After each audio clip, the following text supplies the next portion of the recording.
All right, welcome back to another video. Today we're going to be going ahead and restringing my Strandberg Boden Essential. I'm going to be doing everything but the high E string because I have a full set of strings except for the high E string. So we will not be doing that one. I like to do my Bodens trem or not. I prefer to do one string at a time, and that's because once the barrels are loose for the tuners, they tend to kind of wiggle a little bit and hit each other, and I just want to avoid that. The only thing you're going to need to do this is your set of strings, some sort of wire cutters or string cutters like I have here, and a screwdriver set or the Allen key set that came with the guitar. Allen keys are what we are going to be using to unlock the strings here. But most screwdriver sets with Allen key kind of like hexagonal shaped heads will also work. So first up, I'm going to do my bigger string. So I'm going to do low E. First, going to loosen it here. And I'm just going to take it to the point where the barrel comes off, and then I'm just going to thread it on 2 or 3 twists. The string is pretty loose, so we're going to come into this and grab the one to take it out, which I believe is a 3. Yeah, okay. And then I don't like the Music Nomad screwdriver, so you're going to see me use this Hyper Tough from Walmart, which none of these brands sponsor this video or anything, just a disclaimer. Just prefer to use ratcheting screwdriver. So you can take the plug all the way out, whatever you want to call it, screw nut. But be careful that the disc inside, there's a little like metal disc, does not fall out. So usually what I do is I'll take it out, make sure the string slides out okay, or I'll just loosen it as much as I can to get the string to slide out, and then I thread it in just a little bit so it doesn't get in the way. And then we're going to pull this out and wrap it up so it doesn't go anywhere. Now, I actually just put these strings on a couple days ago, but they're 9s, and I usually use 10s, and I was like, I will try 9s because I have a full set of 9s. I don't have a full set of 10s right now, and I do not like the 9s. They are nothing wrong with them. I think if I set up the guitar a little bit more, it would be okay, but I already set it up for 10s, and I don't want to really stay with 9s, so I don't want to reset it up just for a couple weeks. So I figured change everything but the one string that I do not have. So I have just a set of regular D'Addario XLs that I bought in bulk. You can see the box back there. So we're going to start with low E, and before I usually put these strings on, I do like to coat them with finger E's to keep them a little bit more smooth. Not something you have to do, but figured I'd point out that I do that. Now to get the string through the barrel on any Boden, this can be tricky. But what I typically like to do is take a pick or something relatively flat, and I'll put it in kind of the barrel itself, so it's the slot of the barrel. And then when I push the string through, usually the string will go kind of like in front of the pick, and I can kind of pick the string up, no pun intended, in order to get it over. And now I can pull it through. And now the next hard part is getting the string through this little cavity, which usually takes some movement. Okay, that wasn't too bad. And now we got to get the thicker end through. There we go. All right, that was probably the easiest I've ever been able to do that. Usually I end up taking that screw back out so I can see things. And I'm just going to pull it as tight as I can. And I'm going to tighten up this screw.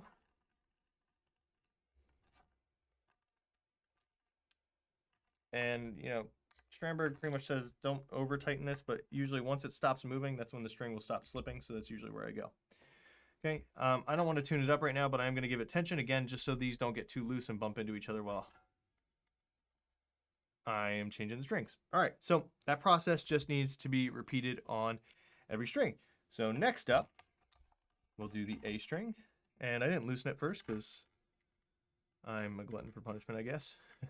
Doesn't matter all that much, but usually what I do is loosen it so I have a good feel for where the barrel is going to end, which is right about here. Okay, so give it a good twist. Now finish loosening this end.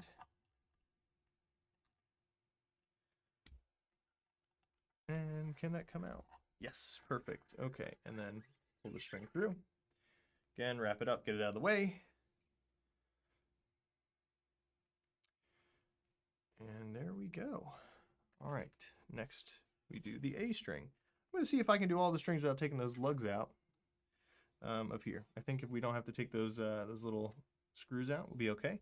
So again, pick in the slot, push the string through, pick the string up with the pick, and voila, not too shabby.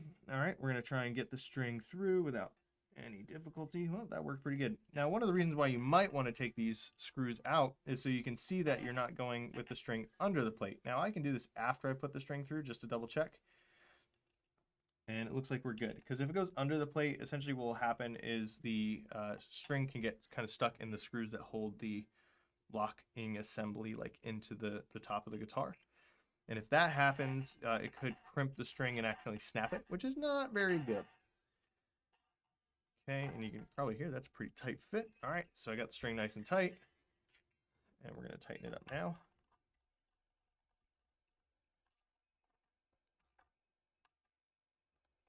Okay, it's not moving anywhere. And let's give that a little bit of a tighten. And now we'll loosen the D.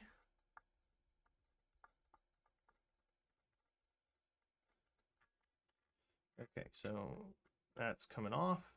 Give it a 1, 2, 3 good twists.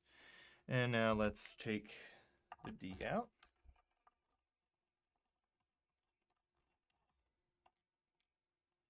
Okay.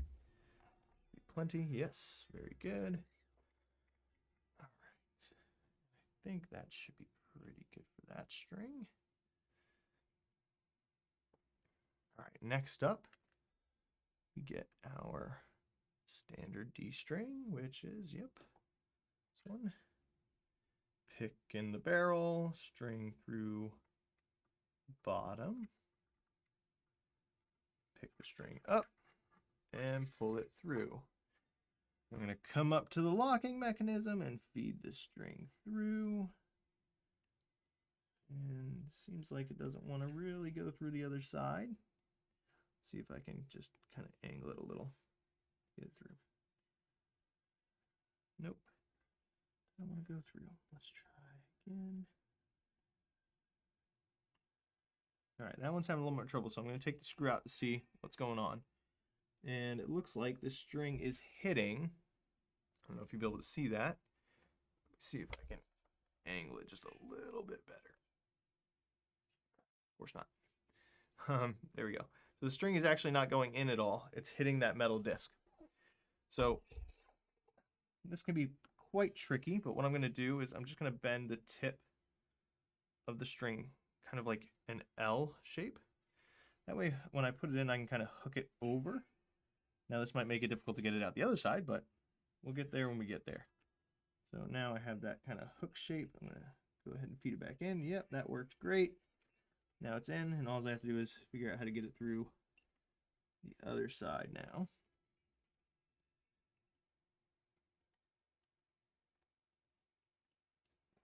So what helped me might not help me in the long term. This is one of the biggest downsides to Boden guitars and Strandbergs in general. Salins, Bodens, whatever.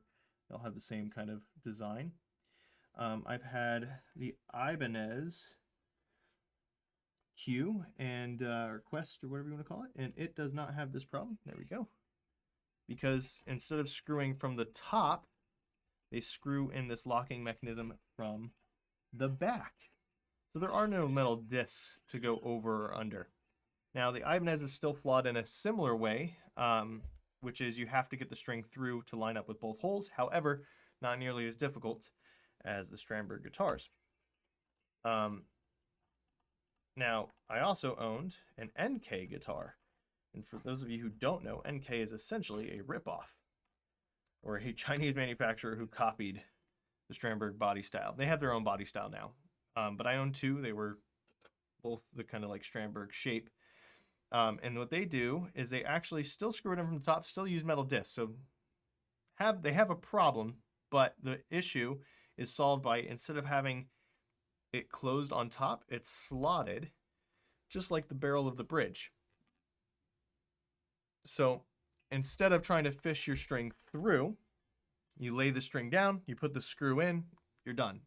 So even though it has that plate, it doesn't end up actually being an issue for string changes. So I will say that the Strandberg probably my least favorite headless hardware.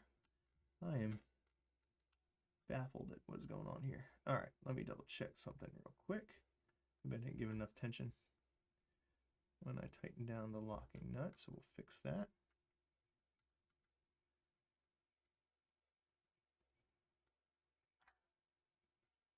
Yeah, okay, there wasn't enough tension there.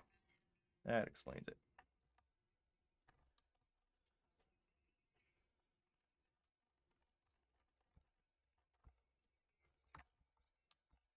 Okay, there we go.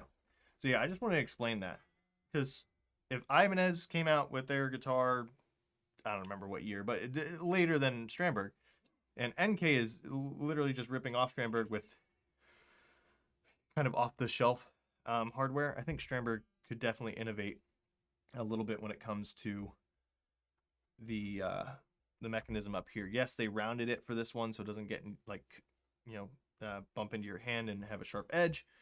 I completely understand that. That's great. I honestly never had any issues with any of my pre-NX or NX with that being a problem, but I do get why that might be something that would be annoying. Now, what...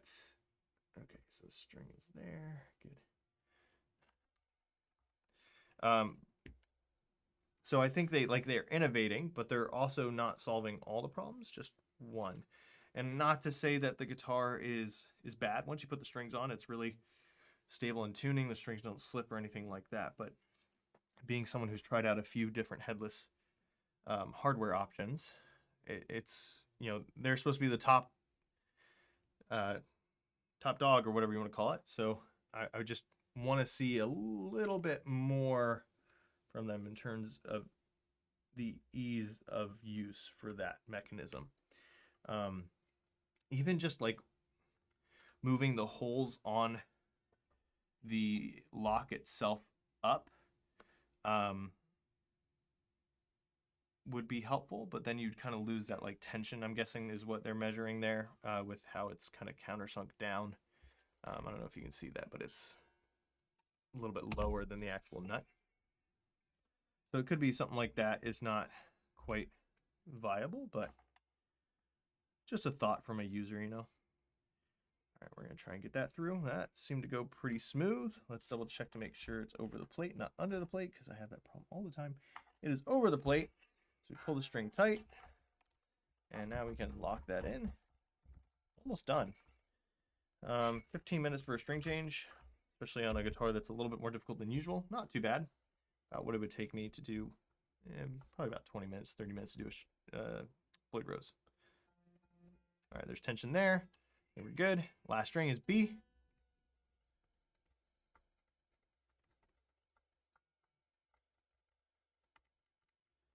Okay, and that is about to come off. So 1, 2, 3, and let's unlock it. I just realized that this G is not quite. That's good. All right, let's take the B out. Get that one replaced, and then I'll show you how I clip the strings. A lot of people complain about the strings poking them, just like the locking mechanism poking them, and I'm gonna.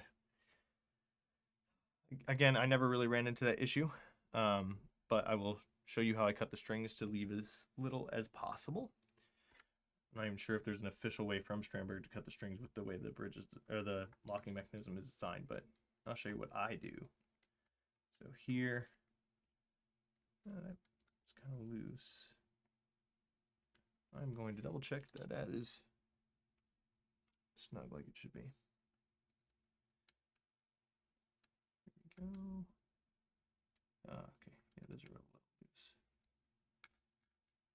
Must have forgot to tighten those down when I did the setup. Yeah, that one's good. All right, let's get that last string through. Okay, here we gotta feed it through.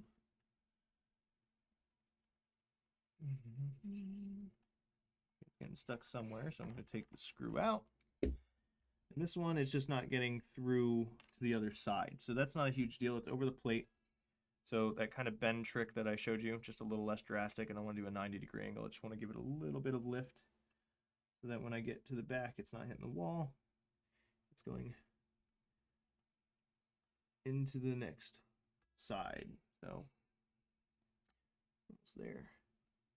Maybe a little bit more of a bend. There we go. So that's a pretty normal restring process on these. I'm a little rusty. This is only the second or third, I think the third time I've done it on this guitar, and I haven't had one in about 7 or 8 months, so still getting used to it again. All right, so I'm gonna go ahead and pause the video while I tune the guitar up. Nothing really special. I tune it, I stretch strings, I tune it, I touch strings, and I keep doing that until stretching the strings does not throw it out of tune. And when I come back, I'll show you cutting the strings. I always stretch the strings before cutting them, because if they are going to slip up here, which does happen occasionally, if you tighten it the way I tighten it usually, but if it does happen, I want to be prepared that there's a little bit extra kind of gripping on. Okay, so we'll be right back. All right, and I'm back. The guitar is tuned up. Strings have been stretched about 3 or 4 times in order to get them in place. That's one of the nice things about higher end strings, just want to point out, is I'm using the XLs, but if you use the NYXLs, they typically stretch within like 1 or 2 stretches rather than 3 to 5. And then if you use the XSs, I believe they are, which are the coated strings, they tend to last, or they tend to kind of just be in place once you put them on, maybe 1 stretch. So, you know, higher quality strings sounding good, better or worse, I won't argue either way. I think they sound fine for cheaper strings, but the nicer strings typically stretch faster and they last longer in my experience. Coming to the guitar and how I prefer to cut it. So there's this kind of like sloped angle here on the locking mechanism, which you can kind of see from this profile. Right, so I'm actually going to hold it this way because it'll probably be easier to see. All right, so what I do is I take my cutters and I just kind of put them, actually I go from the top, sorry. I'm trying to do this on camera for you. So I go from the top at that slope and I just cut. Okay, of course the string's going to fly away. And now the string is going to stick out a little bit, but not like in a horrible way. So like again, even if I'm playing like an E chord, so this is what I always see people like, I hit the edge of the locking mechanism when I play my E chord like this. Okay, I don't. Again, I don't know why that's an issue, and my hand is not big enough. And I'm not a small person, but like my hand is not big enough to kind of reach up here to get poked either. So it should be okay. So I just go through and I pull the strings up just a tiny bit. I don't want to bend them or anything. I just want to pull them up so I can get at them a little easier. There's 2, 3,